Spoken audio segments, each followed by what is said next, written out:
Amém. Boa noite a todos. Estamos de volta com mais um estudo a respeito da Bíblia. E eu peço ao Senhor Jesus que, de alguma maneira, isso seja um estímulo, de alguma maneira o Senhor opere poderosamente com o seu Espírito, trazendo em nós uma fome intensa, uma sede intensa, uma curiosidade, um desejo ardente de conhecermos essa palavra, de nos aprofundarmos nela, de nos alicerçarmos nela e de nos alimentarmos diariamente dela. Porque uma das coisas que o maligno mais tem feito é conseguir desvirtuar o povo de Deus da palavra do Senhor. E obviamente que ele não faz isso com absurdos, com palavras loucas, mas ele faz isso de uma forma sutil, bem articulada, bem engendrada para enredar, exatamente como ele fez no Éden, né? Exatamente como ele fez ao longo de todos os tempos, como ele tentou fazer com o próprio Senhor Jesus no deserto. Enfim, nós sabemos que ele trabalha dessa forma e a própria palavra de Deus nos adverte o quanto que nós devemos estar atentos contra esses sofismas e essas mentiras que vêm distorcendo a palavra de Deus e nos enredando, nos conduzindo a erros e graves erros. Amém? Então vamos orar mais uma vez.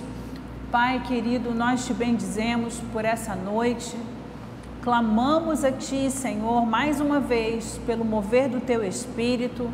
Já cantamos nessa noite, vem nesse lugar, enche esse lugar, enche as nossas vidas, Senhor, para que verdadeiramente nós possamos ser visitados por esse Espírito glorioso, maravilhoso, que esse Espírito que em nós habita, que ele se movimente, que ele nos envolva de tal maneira a abrir os nossos olhos, aguçar a nossa sede, a nossa fome, descortinar, ó Deus, as preciosidades, o valor incalculável da Tua palavra, Senhor, para que venhamos a pagar o preço e a realmente reunir esforços para nos alimentarmos dela, conhecê-la, nos aprofundarmos, nos alicerçarmos, nos fortalecermos nela, Pai. Abençoa-nos nessa noite, Senhor. Eu dependo de Ti, cada um de nós depende de Ti para falar e para compreender e para viver, para conhecer a Tua palavra. Abençoa-nos, ó Deus, nós clamamos a Ti pelo poder do nome de Jesus. Amém, Senhor. Amém.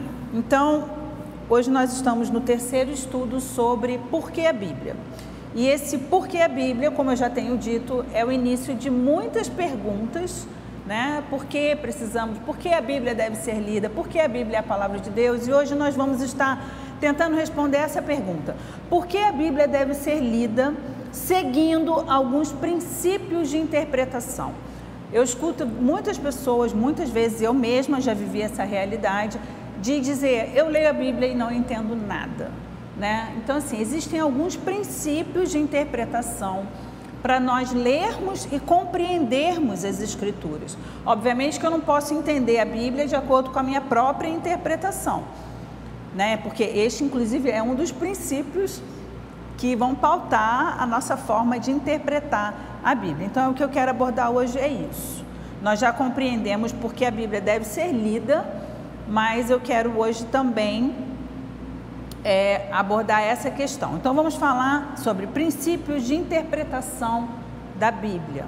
Então, princípio número 1 e básico: a Bíblia explica a própria Bíblia.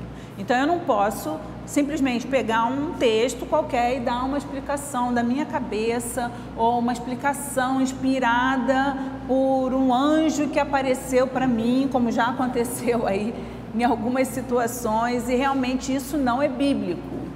Então a Bíblia vai explicar a própria Bíblia e a gente precisa buscar respostas na própria Bíblia para aquilo que a própria Bíblia diz e que muitas vezes a gente não está entendendo o que ela está dizendo.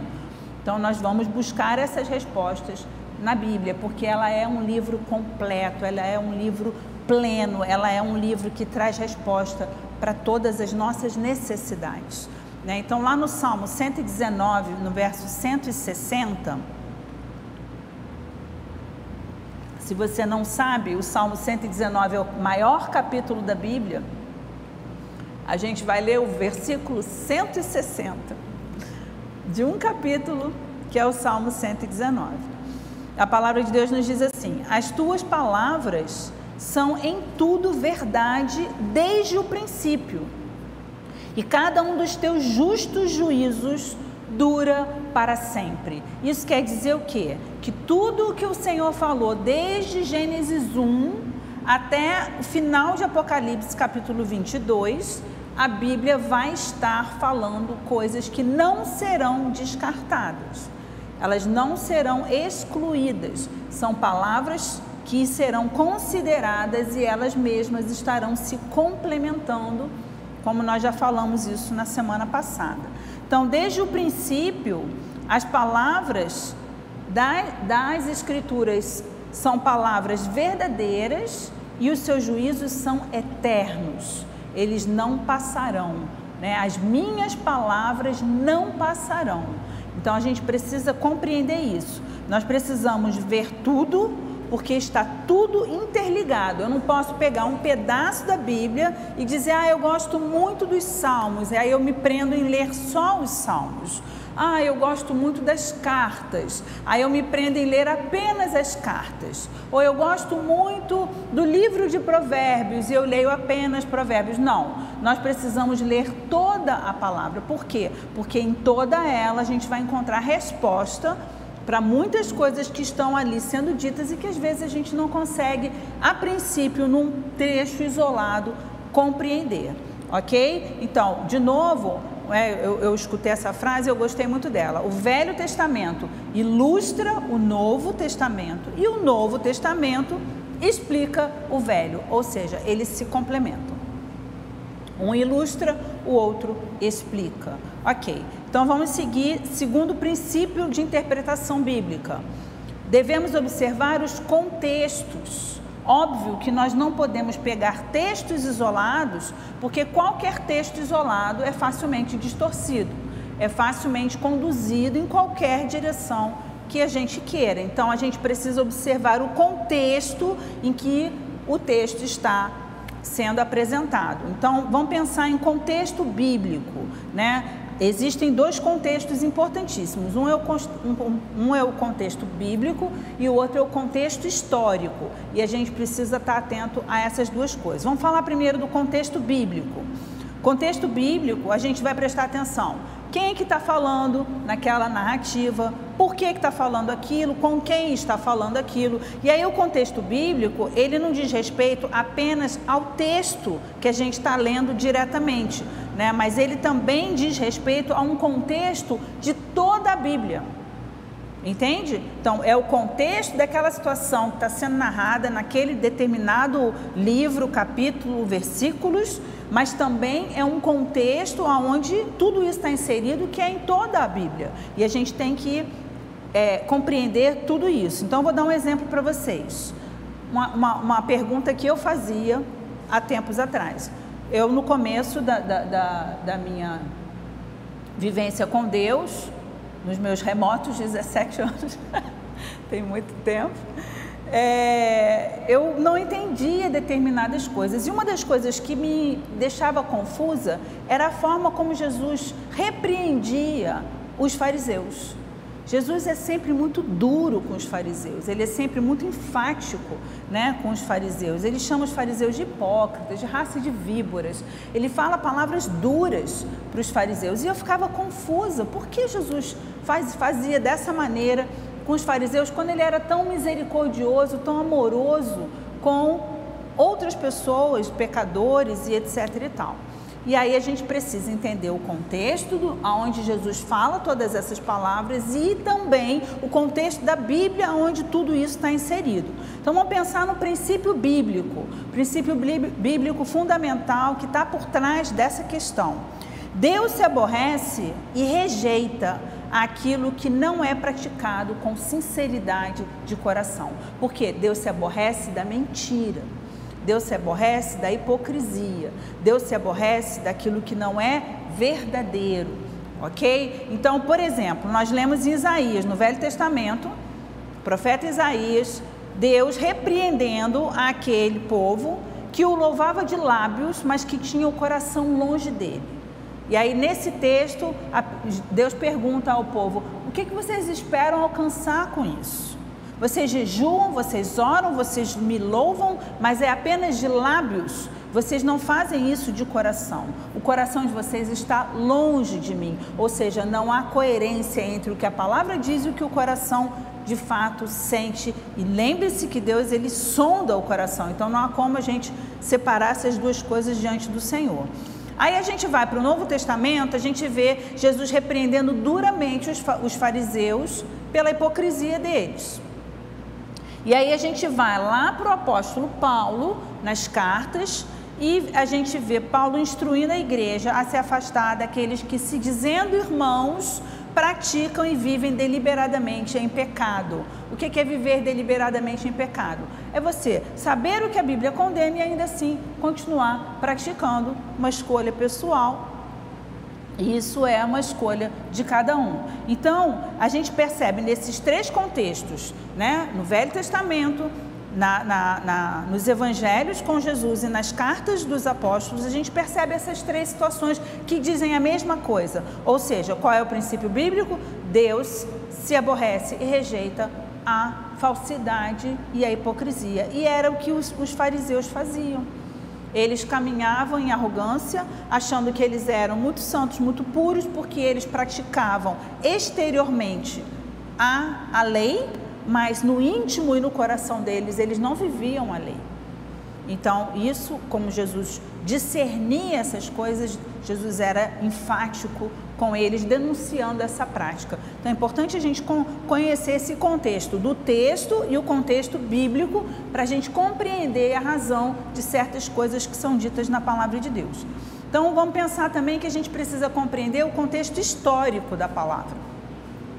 A quem foi escrito, por que foi escrito, em que situação viviam naqueles dias, qual é a cultura, né, em que eles estavam inseridos. Todo esse contexto histórico é importante para ajudar a gente a entender também alguns aspectos do que acontecia naquele momento. Então, vamos pegar um exemplo para entendermos melhor o que quer dizer esse contexto histórico. Você vai ver lá em João capítulo 4, Jesus conversando com a mulher samaritana e surpreendendo os discípulos pelo fato de ele estar conversando com a mulher samaritana. Vamos lá comigo em João 4, a partir do versículo 5. Pode ligar isso aqui. A palavra de Deus nos diz assim: chegou, pois, a uma cidade samaritana, chamada Sicar, perto das terras que Jacó dera a seu filho José. Estava ali a fonte de Jacó. Cansado da viagem, assentara-se Jesus junto à fonte por volta da hora sexta.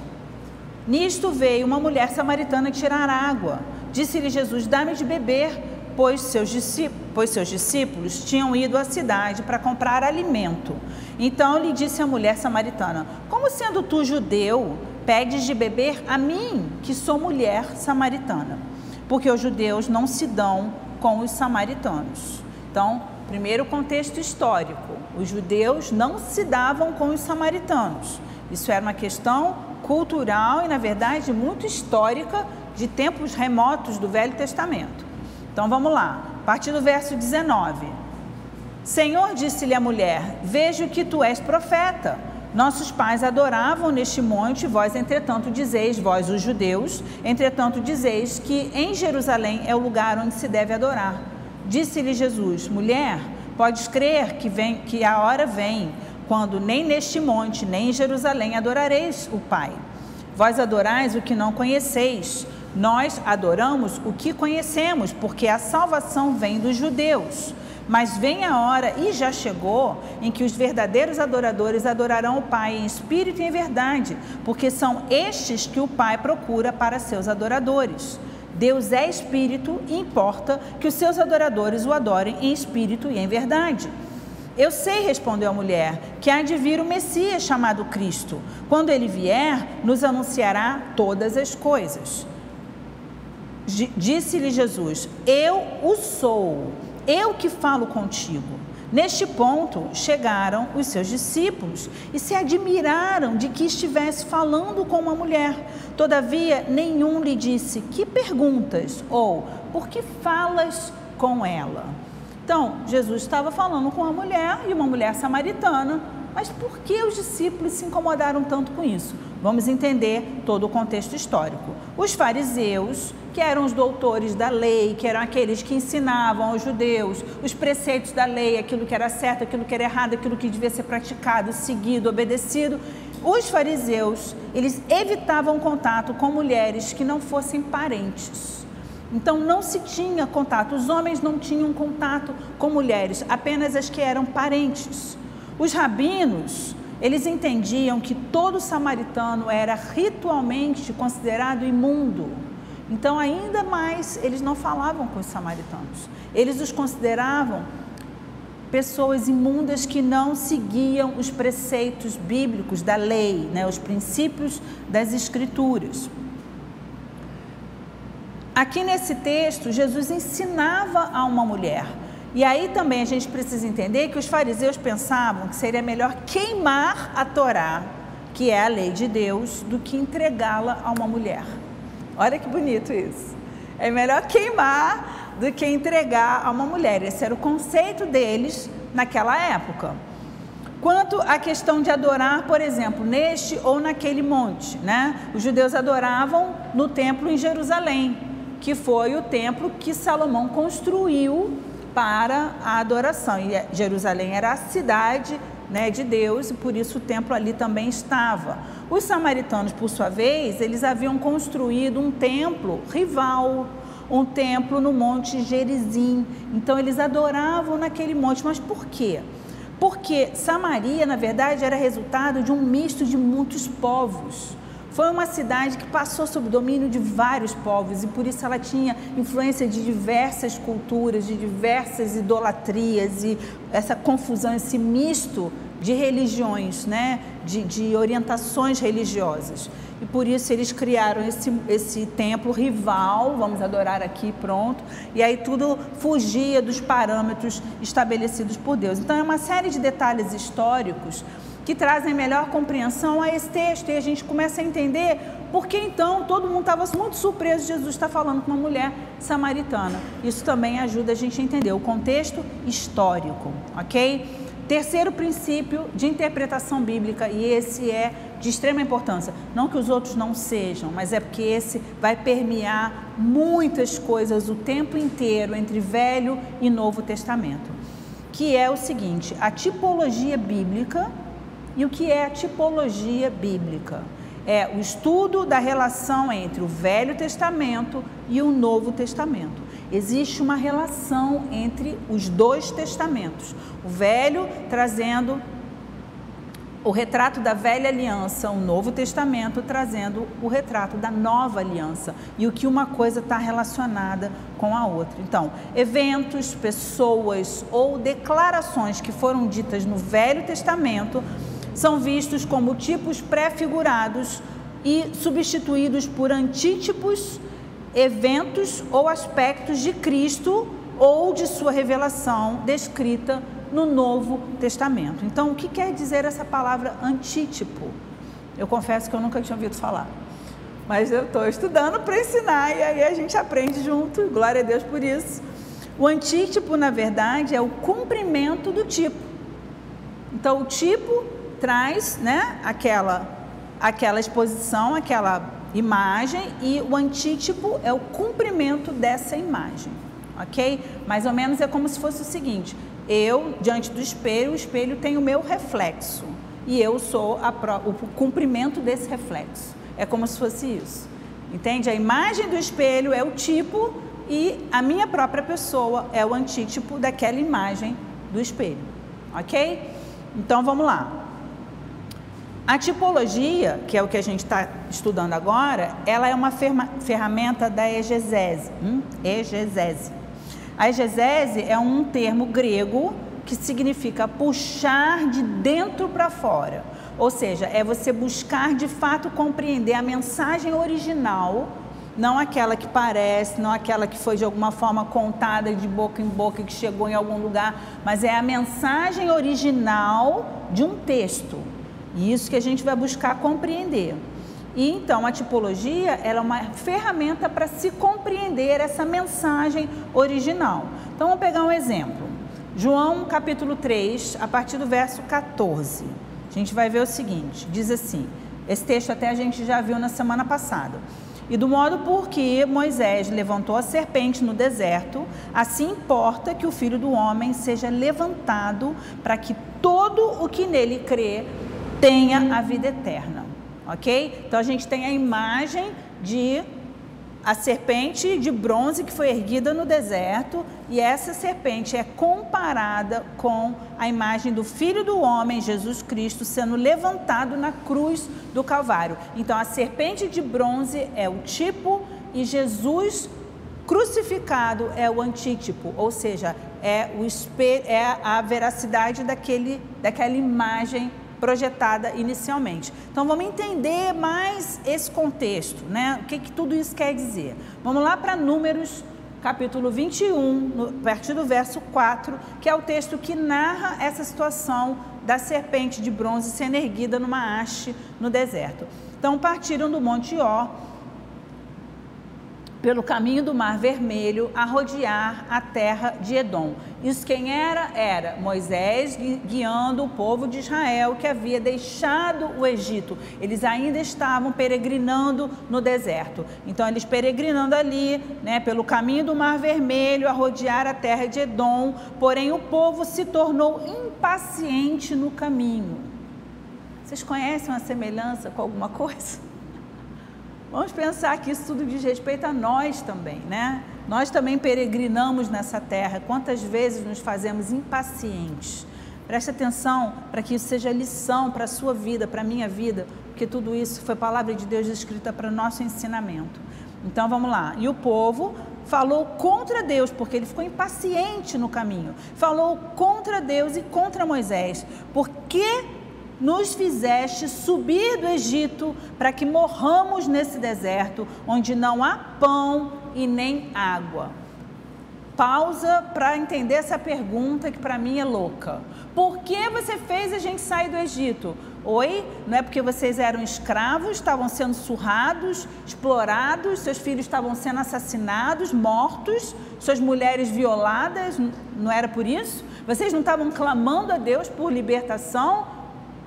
Deus trouxe vocês e tirou vocês da terra do Egito. Ah, mas essa terra não tem água e nem tem pão. E olha a sequência do texto. E a nossa alma tem fastio desse pão vil. Eles chamaram de vil o maná que Deus dava a eles diariamente para saciar a fome deles. Ok que no deserto não é lugar de fartura e de abundância, de variedade. Mas Deus em momento algum os deixou com fome e os deixou sem água. O sustento, a provisão vinha para eles. Mas vinha em forma de maná. E vinha na água que Deus fazia brotar, muitas vezes da rocha. De alguma maneira Deus trazia água para saciar a sede daquele povo. E eles disseram, a nossa alma tem fastio desse pão vil. Olha o desprezo que eles trataram o alimento que Deus havia dado para eles. Então o Senhor mandou entre o povo serpentes abrasadoras que mordiam o povo e morreram muitos do povo de Israel. Veio o povo a Moisés e disse, havemos pecado porque temos falado contra o Senhor e contra ti. Ora ao Senhor que tire de nós as serpentes. Quando eles perceberam que aquilo era um castigo, uma maldição sobre aquele povo por tudo que eles haviam dito, eles buscaram arrependimento e pediram que Moisés orasse e intercedesse por eles. Então Moisés orou pelo povo. Disse o Senhor a Moisés: faze uma serpente abrasadora, põe-na sobre uma haste, e será que todo mordido que a mirar viverá. Fez Moisés uma serpente de bronze e a pôs sobre uma haste. Sendo alguém mordido por alguma serpente, se olhava para a de bronze, sarava. Então, as serpentes assolavam o povo por causa do pecado. Vamos entender esse contexto. As serpentes foram enviadas como maldição sobre o povo murmurador. A serpente de bronze, então, representava a maldição, porque a serpente era a maldição que Deus havia enviado contra o povo. Então, a serpente de bronze era a representação da maldição que pesava sobre o povo. E, em paralelo, a gente vê a maldição que assola a humanidade. Qual é? Hoje, o pecado. O pecado, ou as consequências do pecado, é a maldição que assola a humanidade pela sua distorção, ou pelo desvio do povo diante de Deus. Então, as serpentes, voltando, Jesus, ele foi feito pecado por nós, e ele foi crucificado e elevado no madeiro, para que nós pudéssemos olhar para ele. Então, o que diz 2 Coríntios 5, 21? Paulo diz assim aos coríntios: aquele que não conheceu pecado, ele o fez pecado por nós, para que nele fôssemos feitos justiça de Deus. Então, Jesus foi feito maldição, ele foi feito pecado, ele levou sobre ele a nossa maldição, para que por meio dele nós fôssemos justificados, sarados, libertos. Ele é elevado, né, ou ele é levantado como a figura da maldição que nos assola. Então, lá em Isaías 53:5, a palavra de Deus diz assim: mas ele foi traspassado pelas nossas transgressões, moído pelas nossas iniquidades. O castigo que nos traz a paz estava sobre ele, e pelas suas pisaduras nós fomos sarados. Então, o Senhor Jesus levou sobre ele a nossa maldição. A libertação do pecado vem pelo olhar de fé do pecador para a cruz de Cristo. Assim como aquele povo foi curado olhando para a imagem da serpente abrasadora. Então, a tipologia, ela é interpretada pelos ensinos explícitos da palavra de Deus. Claramente a palavra de Deus fala sobre essa serpente abrasadora que foi erguida, assim como fala sobre Cristo. Então, a serpente é o tipo e Jesus na cruz é o antítipo, entende? Então, vamos pensar numa outra coisa que a gente estava lendo recentemente, o livro de Esther, na nossa sequência de leitura bíblica, que todos nós estamos lendo, amém? Todos nós estamos lendo. Se você ainda não começou, comece. E aí a minha sugestão é, começa do dia de hoje e vai tentando, sempre um capítulo a mais, 2 capítulos a mais, tentando pegar de 1º de janeiro até hoje, para você conseguir cobrir o que você não fez ainda. Ou se realmente não conseguir, comece de hoje e vai embora. Pelo menos você começa, ok? Então, vamos pegar esse texto de Esther, que eu achei assim, eu lendo, se eu não me engano, foi semana passada que a gente estava lendo Esther, agora eu estou um pouco confusa. Eu fiquei assim, comovida quando eu li isso. Esther nos mostra algo muito, muito lindo, que nos leva imediatamente à pessoa de Cristo. E o curioso é que o livro de Esther não cita nem a palavra Deus em momento algum. É um livro que não se fala Deus. Muito curioso isso. Esther 5, a partir do versículo 1.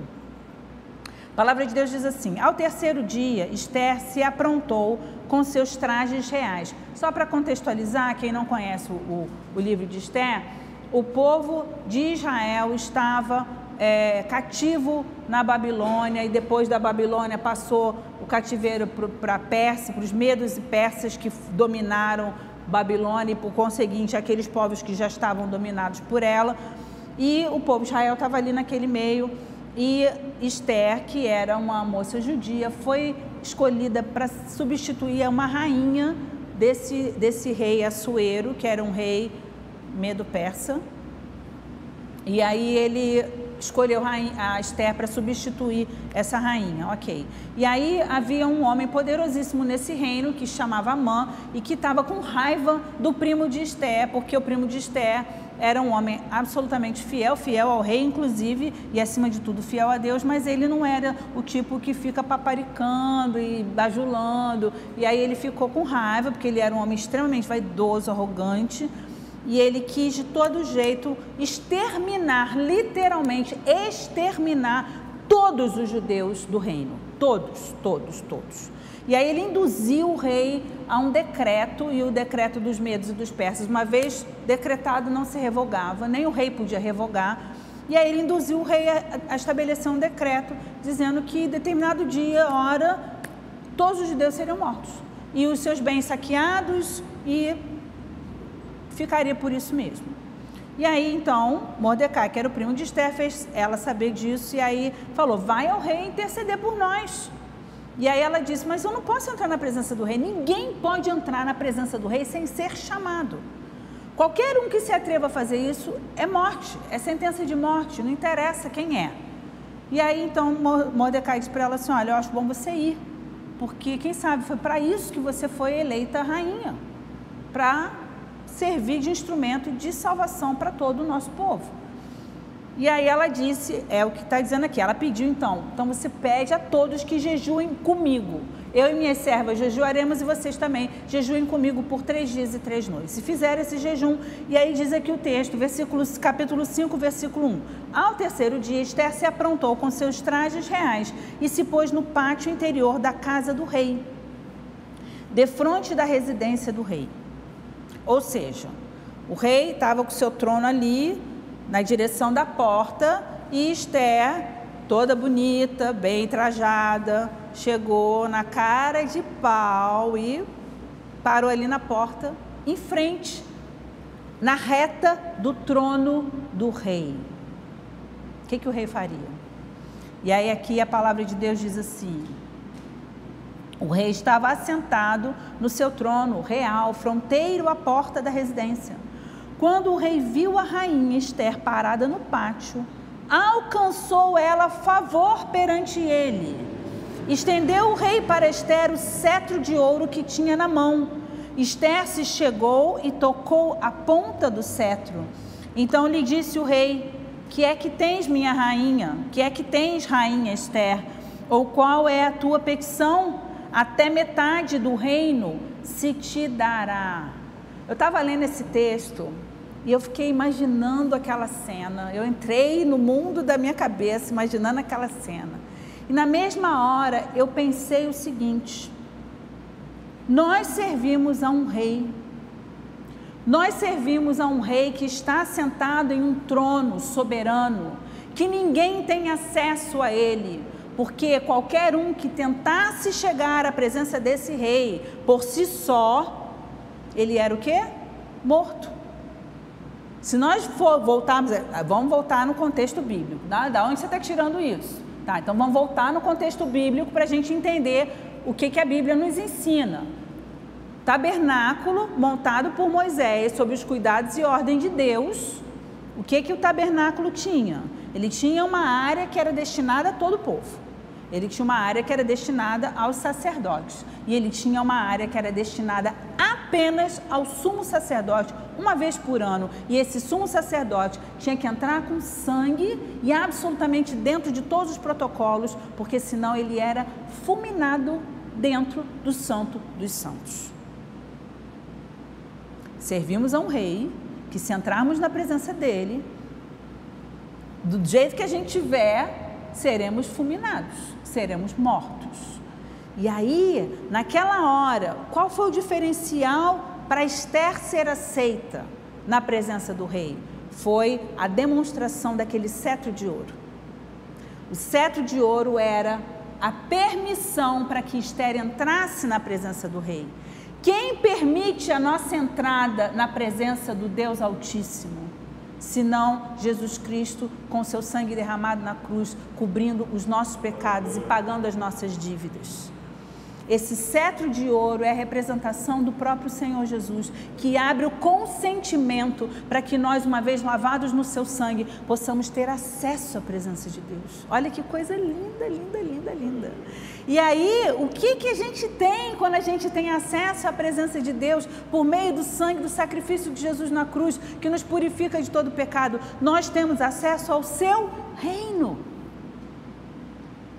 E aqui o que o rei diz para ela: Rainha Esther, qual é a tua petição? E o Senhor não nos ensina: vinde a mim, todos que estáis cansados e sobrecarregados, traz para mim a sua petição, traz para mim a sua ansiedade, vem conversar comigo. Não é isso que a palavra de Deus nos diz em inúmeros textos?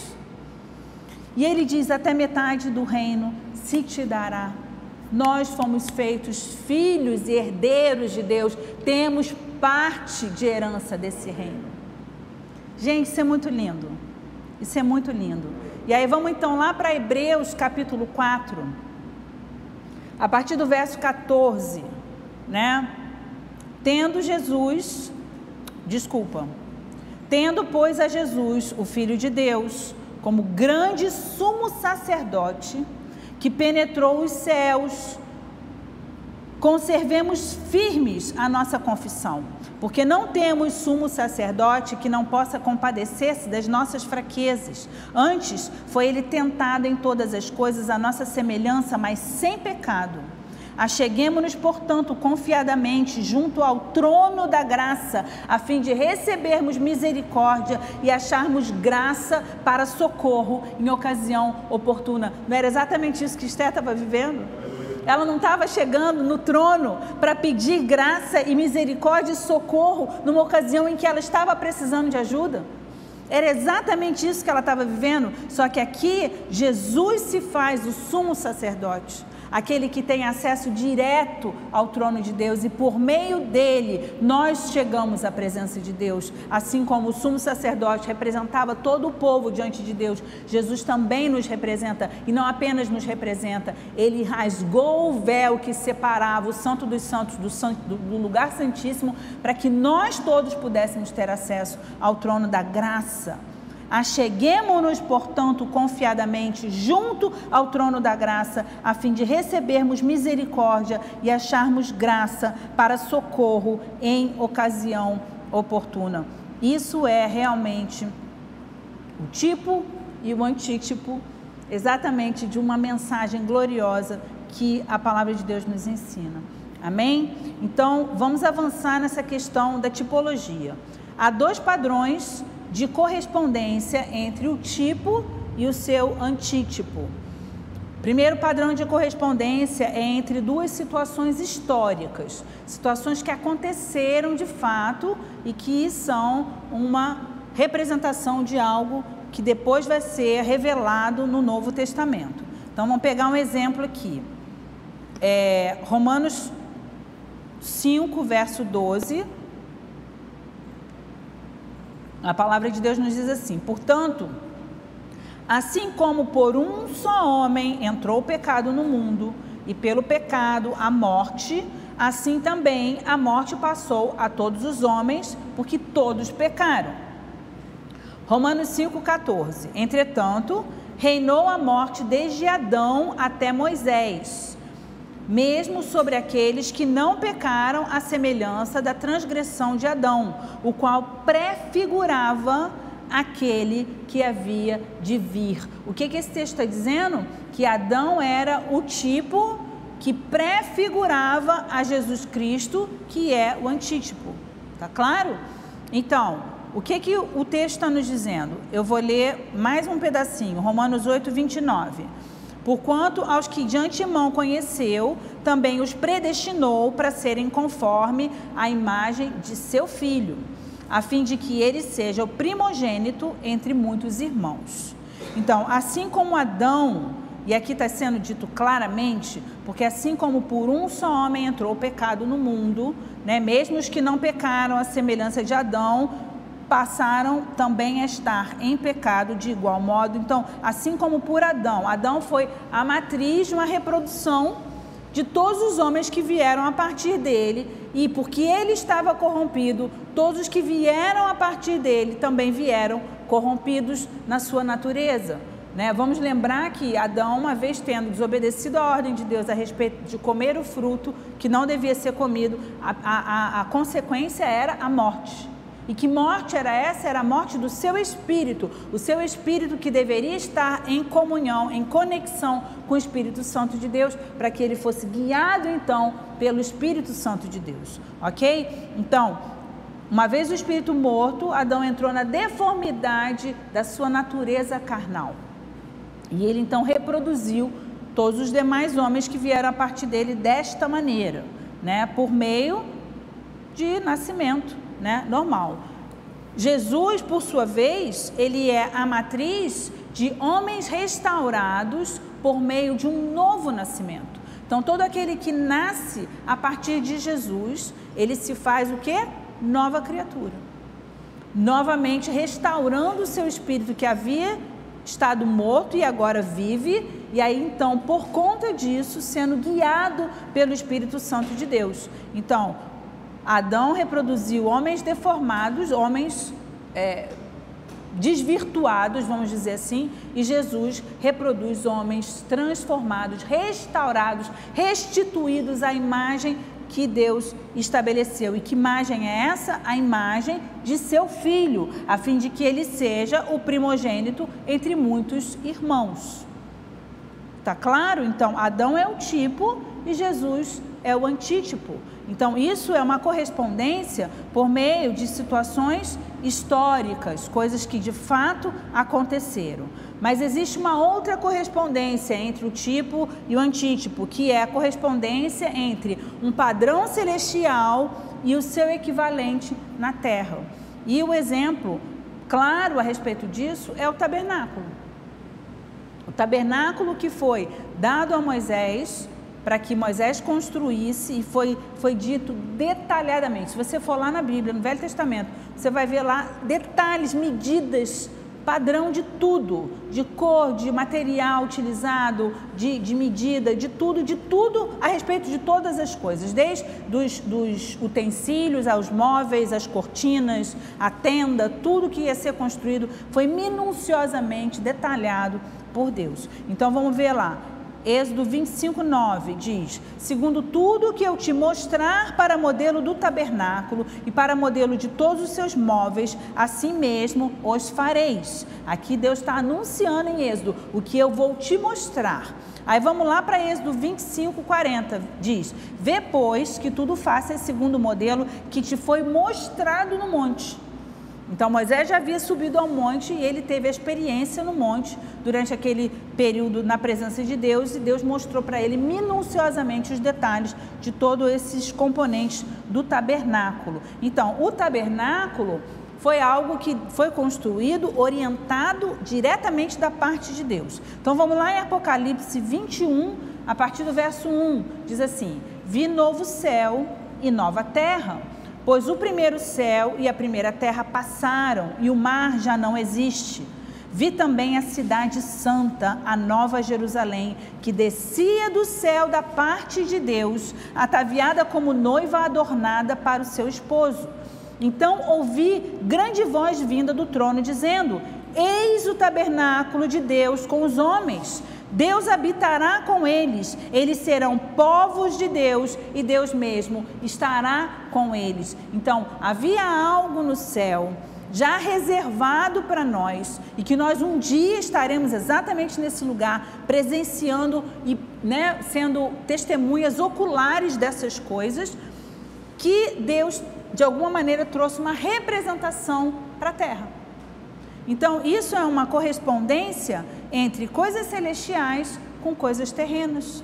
E, obviamente, que isso só pode acontecer de Deus para conosco e nunca de nós para com Deus, porque nós não conhecemos as coisas celestiais. É Ele que conhece e que traz a referência para que nós possamos, então, conhecer algo que realmente nós não experimentamos ainda plenamente, ok? Experimentamos de uma forma ainda tudo, representada por algo que simboliza tudo isso. Então, Jesus é o padrão celestial de sacerdócio. Quando a gente fala de tabernáculo, a gente fala de sacerdotes, né? O sacerdote que estava ali imolando o cordeiro, e esse cordeiro tinha que ser perfeito, sem mácula, sem defeito algum, para que uma vez derramado o sangue desse cordeiro, esse sangue fosse aspergido sobre as pessoas, sobre os utensílios, sobre todas as coisas no tabernáculo, em prol de haver perdão dos pecados. E uma vez que esses sacerdotes apresentavam um sacrifício apenas uma vez ao ano, o sumo sacerdote, devidamente aparelhado com o sangue do cordeiro perfeito, né, de um cordeiro perfeito, ele entrava no santo lugar, no santo dos santos, para interceder por todo o povo, pedindo a Deus perdão por seus pecados. Então, Jesus é o padrão celestial do sacerdote, né? Desse sacerdócio, desse ministério, e ele é o padrão celestial do sacrifício também. Ele é o sacerdote e ele é o próprio sacrifício. Ele é o sumo sacerdote que entrou no Santo dos Santos com o seu próprio sangue. Gente, tudo isso é muito tremendo. Tudo isso é muito maravilhoso. Ele é o Cordeiro de Deus que tira o pecado do mundo. Ele é o Cordeiro Pascal.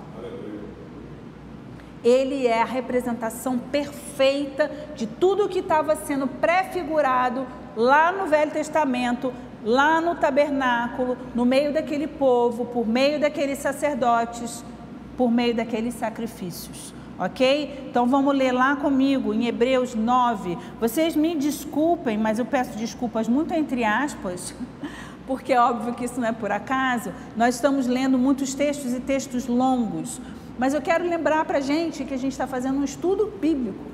Então, é fundamental que a gente leia a Bíblia. E se eu simplesmente disser referências para vocês, eu imagino que muitos apenas vão ouvir e não vão ler as referências, porque depois acaba o estudo, aí vai fazer alguma coisa, vai ver o jantar, vai ver roupa, vai ver sei lá o quê, e não vai parar para ler. Então, isso se perde, é muito precioso. Por isso, eu prefiro até fazer o estudo mais devagar, lendo textos, né, longos e significativos, do que simplesmente citar a referência. Então vamos lá, Hebreus 9, a partir do verso 1, diz assim: ora, a primeira aliança também tinha preceitos de serviço sagrado e o seu santuário terrestre. A primeira aliança é exatamente a lei, né, tudo que foi decretado, né, pela lei dada a Moisés, e que teve envolvido no meio de tudo isso o tabernáculo, os sacrifícios pela expiação do pecado, e tudo isso que a gente está falando aqui agora, ok? Então essa é a primeira aliança. Também tinha preceitos de serviço sagrado, porque tudo isso era sagrado. Tanto era sagrado que esses sacerdotes tinham que cumprir preceitos rigorosos para que eles pudessem não só sacrificar os animais, como representar o povo, e até esse sumo sacerdote entrar no Santo dos Santos sem que ele fosse morto.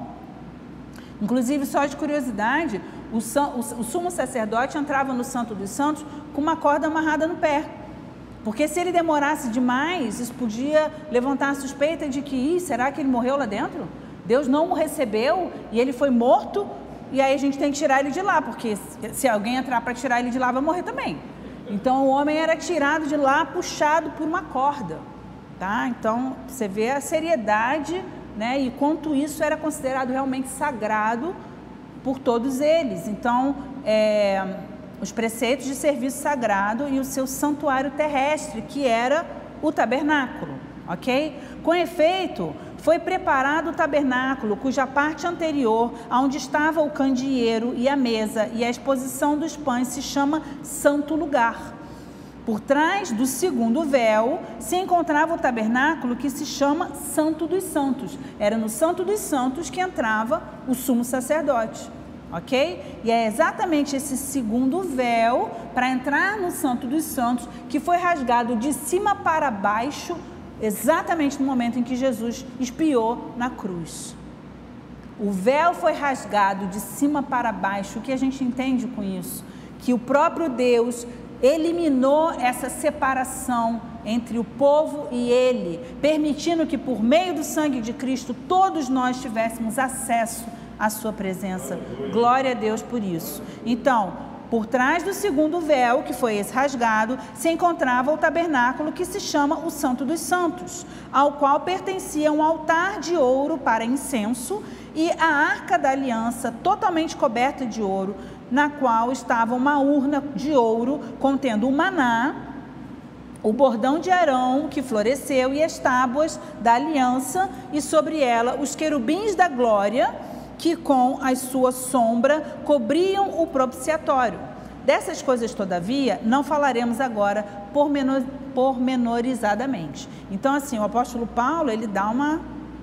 Desculpa, não é o apóstolo Paulo, porque a gente não tem certeza, é o livro de Hebreus, a gente não sabe o autor. Mas o autor de Hebreus, ele meio que diz assim, olha, isso aí tem muito assunto, eu não vou me detalhar muito aqui mais. Vamos pular um pouco esses detalhes. E aí ele continua, ora... Depois de tudo isso assim preparado, continuamente entram no primeiro tabernáculo. Qual é o primeiro tabernáculo? O santo lugar. Os sacerdotes para realizar os serviços sagrados. Mas no segundo, qual é? O santo dos santos. O sumo sacerdote, ele sozinho, uma vez por ano, não sem sangue, que oferece por si e pelos pecados da ignorância do povo, querendo com isso dar a entender o Espírito Santo que ainda o caminho do santo lugar não se manifestou enquanto o primeiro tabernáculo continua erguido. É isso uma parábola para a época presente. O que o autor de Hebreus está dizendo? Que esse tabernáculo, aonde no santo lugar entra os sacerdotes e no Santo dos Santos apenas o sumo sacerdote, dá a entender que isso é uma parábola do que ainda vai acontecer, mas que ainda não aconteceu. Mas preste atenção no que o texto continua dizendo. Isto é uma parábola para a época presente, e segundo esta, se oferecem tantos dons quanto sacrifícios, embora estes, no tocante à consciência, sejam ineficazes para aperfeiçoar aquele que presta culto, os quais não passam de ordenanças da carne, baseadas somente em comidas e bebidas e diversas ablusões, impostas até o tempo oportuno de reforma. O que o autor está dizendo aqui? Ele está dizendo que todos esses sacrifícios que até então eram considerados sagrados e que eram de fato apresentados diante de Deus para perdão dos pecados, eles não têm poder sobre a consciência. O que quer dizer isso? Quer dizer não vos conformeis com este século, mas transformai-vos pela renovação da vossa mente. Esses sacrifícios não têm o poder de renovar a nossa forma de pensar, de modificar a nossa natureza, a nossa essência. E aí o texto continua: quando, porém, veio Cristo como sumo sacerdote dos bens já realizados, ou seja, tudo aquilo que já era praticado no tabernáculo, mediante o maior e mais perfeito tabernáculo, não feito por mãos, quer dizer, não desta criação, não por meio de sangue de bodes. Por que não foi feito por mãos? Porque Jesus não foi feito por homens. Jesus vem direto da parte de Deus, não é isso? Ele não é filho de homem, ele é filho de Deus. Então, ele é o maior e mais perfeito tabernáculo, não por mãos desta criação. E o sacrifício dele não é o mesmo sacrifício por meio de sangue de bodes e de bezerro, mas pelo seu próprio sangue entrou no Santo dos Santos uma vez por todas, tendo obtido eterna redenção. O sacrifício de Cristo foi feito uma única vez, e essa única vez é o bastante para toda a eternidade, para a salvação e redenção de todo aquele que crer naquele momento em que Jesus morreu na cruz, até o último homem que viver nessa terra, ok? Tendo obtido eterna redenção. Portanto, se o sangue de bodes e de touros e a cinza de uma novilha aspergido sobre os contaminados os santificam, quanto à purificação da carne, muito mais o sangue de Cristo, que pelo Espírito eterno a si mesmo se ofereceu sem mácula a Deus. Ele não teve pecado algum, ele era o Cordeiro perfeito. Purificará a nossa consciência, tá? Eu vou ler de novo porque eu interrompi aqui a frase. Muito mais o sangue de Cristo, que pelo Espírito Eterno a si mesmo se ofereceu sem mácula a Deus, purificará a nossa consciência de obras mortas, para servirmos ao Deus vivo. Por isso mesmo, ele é o mediador da nova aliança. A velha aliança era a lei e eram os sacrifícios dos animais. Essa é a nova aliança. Ele é o mediador da nova aliança, a fim de que, intervindo a morte para a remissão das transgressões que havia sob a primeira aliança, recebam a promessa da eterna herança aqueles que têm sido chamados. Glória a Deus por isso. Então Jesus é o padrão celestial de sacerdote em excelência. O seu sacrifício foi perfeito e foi eterno, ok? Bom, eu agora iniciaria uma especificação mais detalhada sobre categorias de tipos que são reconhecidas, identificadas na Bíblia, mas eu não quero fazer isso de forma apressada. Já são praticamente 4 minutos para as 9, então eu prefiro interromper esse material para também não parar no meio, né? Porque aí perde um pouco a conexão do que a gente está vendo. E aí então na semana que vem, na outra semana, porque semana que vem é a quarta-feira, será culto da família. Então na outra semana, sem ser a quarta que vem, nós vamos dar continuidade a esse assunto da tipologia bíblica, para depois então darmos sequência no estudo a respeito da Bíblia, a respeito do porquê a Bíblia. Amém? Então nós vamos parar por aqui, para não interromper no meio. Aqui tem muita coisa muito interessante, muito importante para a gente estudar, e eu não quero me apressar, tá certo? Senão depois eu vou escutar alguém me dizendo assim, mas por que você não dividiu? Que nem no estudo sobre o Espírito Santo, que eu saí atropelando com pressa para acabar, porque o assunto era muito grande e eu me impus 4 semanas para falar sobre o Espírito Santo. Gente, que tolinha, né? Muito assunto para falar e eu me impus 4 semanas, impossível. Acabei fazendo tudo muito corrido. Foi maravilhoso o estudo, foi uma bênção, mas foi corrido. Então, eu não quero repetir esse erro. Amém? Então, eu espero que vocês tenham entendido, né? Apenas então, já que a gente está com uma folguinha de tempo, só para a gente fazer um resumo bem rápido, né, do que foi a aula de hoje. A gente está falando sobre por que a Bíblia deve ser lida seguindo alguns princípios de interpretação. E aí os princípios de interpretação são: a Bíblia explica a própria Bíblia, né? Nós devemos, na leitura bíblica, observar os contextos, tanto o contexto bíblico do próprio texto, como do contexto da Bíblia inteira, e também o contexto histórico, onde a narrativa é inserida.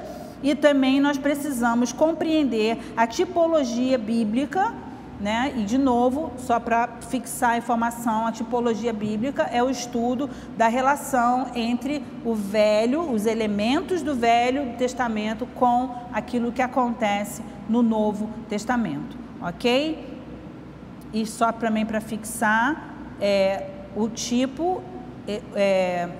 ele tem o seu cumprimento no antítipo. Só para fixar essas palavras que às vezes são diferentes do que a gente está acostumado, e eu acho que sempre vale a pena a gente guardar as informações. Amém? Então vamos fechar os nossos olhos, vamos glorificar o Senhor. Eu espero que tenha sido claro e que você tenha sentido prazer em ler junto comigo, em estudar, em meditar a respeito de tantas coisas preciosas que a palavra de Deus nos ensina. Eu espero que com tudo isso o Espírito Santo de Deus aguce em nós uma vontade ardente de nós lermos e conhecermos mais e mais a palavra do Senhor. É uma palavra preciosa, é um alimento precioso. E eu quero que você se veja como aquele que está diante da fumacinha que traz o cheiro daquela comida que você mais ama. E aí, inevitavelmente, quando aquele cheiro chega no seu nariz, a sua boca enche d'água, né, de vontade de comer aquela comida que você gosta tanto. É exatamente isso que eu quero que aconteça com todos nós.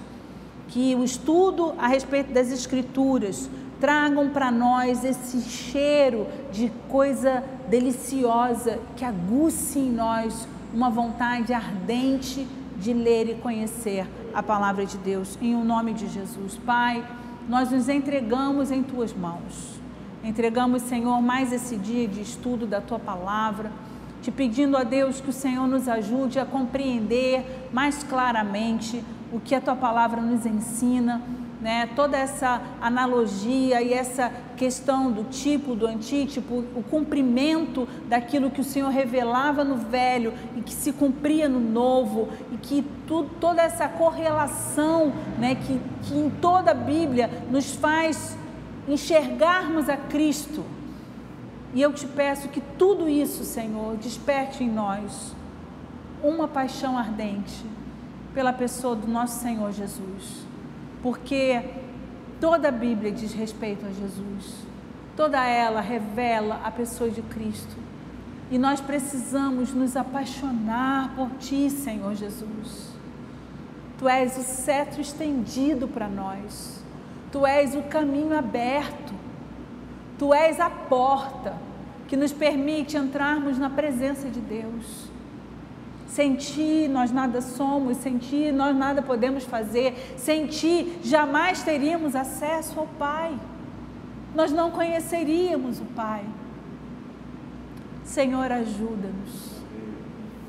ajuda-nos, Pai, porque a Tua palavra revela a Ti, revela a Tua beleza, a Tua grandeza, a magnitude do Teu amor por nós, porque em pensar que tudo isso foi escrito por nossa causa, para nos ajudar a compreender quem Tu és e por que Tu vieste e o que Tu fizeste. Senhor, ajuda-nos, para que nada disso seja desperdiçado. E se porventura, Senhor, essas coisas caírem das nossas vidas como migalhas de um delicioso pão que a gente possa se alimentar, e Tu és o pão do céu, que essas migalhas venham alimentar e operar verdadeiros milagres na vida daqueles que ainda não Te conhecem, porque nós precisamos ser aqueles que vão espalhando essa divina semente, essas migalhas pelo caminho, como pequenas sementes que são lançadas para revelar a Cristo àqueles que não Te conhecem. Senhor, faz-nos transbordar de Ti, ajuda-nos, Pai, e transbordaremos de Ti por meio da Tua palavra, que nos alimenta, que nos enriquece, que nos fortalece, que nos transforma, que nos restaura, que restaura a nossa mente, por isso restaura todo o nosso ser, nos fazendo seguir o modelo e o padrão de Cristo, que está em Ti, Senhor. Ajuda-nos, Deus. Nós clamamos a Ti, e a Ti glorificamos, e a Ti rendemos toda a honra, toda a glória, todo o louvor, toda a nossa adoração, toda a nossa gratidão, toda a nossa vida, Senhor. Rendemos aos Teus pés, para o Teu serviço, para a Tua honra, para a Tua glória, em o nome de Jesus. Obrigada, Senhor, por mais esse dia, por mais esse estudo.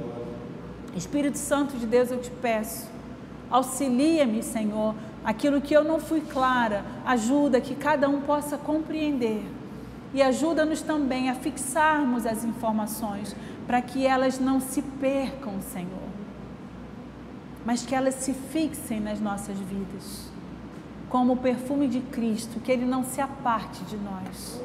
Abençoa-nos, Senhor, nós Te louvamos, em o nome de Jesus. Pai, leva-nos também em paz e em segurança de volta aos nossos lares.